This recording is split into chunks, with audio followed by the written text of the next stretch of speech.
কোকৰাঝাৰত আজি বৰ্ণাঢ্য কাৰ্যসূচীৰে অনুষ্ঠিত হয় বৰ্ষবৰণ উৎসৱ। কোকৰাঝাৰ নৃত্যকলা একাডেমীৰ উদ্যোগত অনুষ্ঠিত হোৱা বৰ্ষবৰণ উৎসৱৰ বন্তি প্ৰজ্বলন কৰি শুভাৰম্ভ কৰে আয়ত্ৰী দে।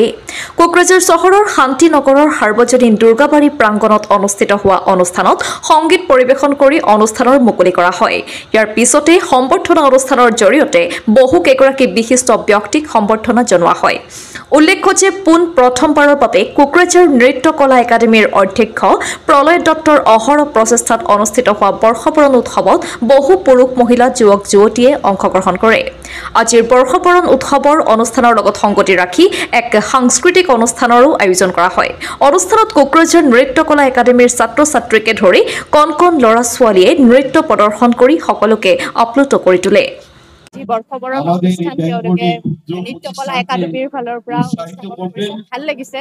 ময়ো ইয়াতে এটা ভাগ হ'ব পাই ভাল লাগিছে। ষ্টুডেণ্ট বিলাকৰ এটা স্পিৰিট বাঢ়ে আৰু ষ্টুডেণ্ট বিলাকেও এনেকে এটা মঞ্চ পায় তেওঁলোকৰ আদৰ্শ তেওঁলোকৰ প্ৰতিভাবিলাক দেখুৱাবৰ কাৰণে ভাল লাগিছে।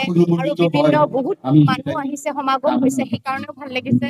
প্ৰলয় দত্ত ছাৰক আৰু তথা নৃত্যকলা একাডেমীৰ প্ৰতিজন ব্যক্তিকে মই ধন্যবাদ জনাইছো। তেওঁলোকে ইমান সুন্দৰ এটা আয়োজন কৰিছে। প্ৰথমত মই আপোনালোকক ধন্যবাদ জ্ঞাপন কৰিছোঁ আজি অনুষ্ঠান অহাৰ কাৰণে।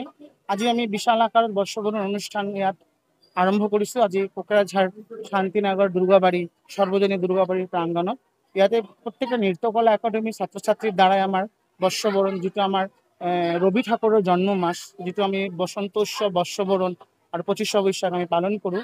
আজি আমি কোকৰাঝাৰত মাজমজিয়াত অনুষ্ঠান আমি পাতিব ধৰিছোঁ। ইয়াত গণ্যমান্য ব্যক্তিসকল আহিছে।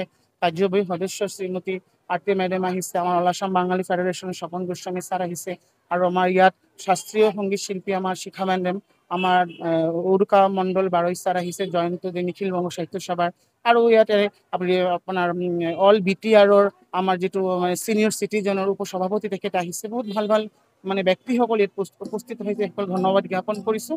আৰু আপোনালোকে দেখিছে এনেকুৱা ধৰণৰ অনুষ্ঠান, আৰু মই আজি এই অনুষ্ঠানৰ দ্বাৰা আহ্বান জানো যে এনেকুৱা অনুষ্ঠান কোকৰাঝাৰত আৰু হ'ব লাগে। বৰ্ষবৰণ অনুষ্ঠান খুব ধুনীয়াকৈ চবেই জাকজলমকৈ পালন কৰিব লাগে, তাৰে আমি কামনা কৰিছোঁ।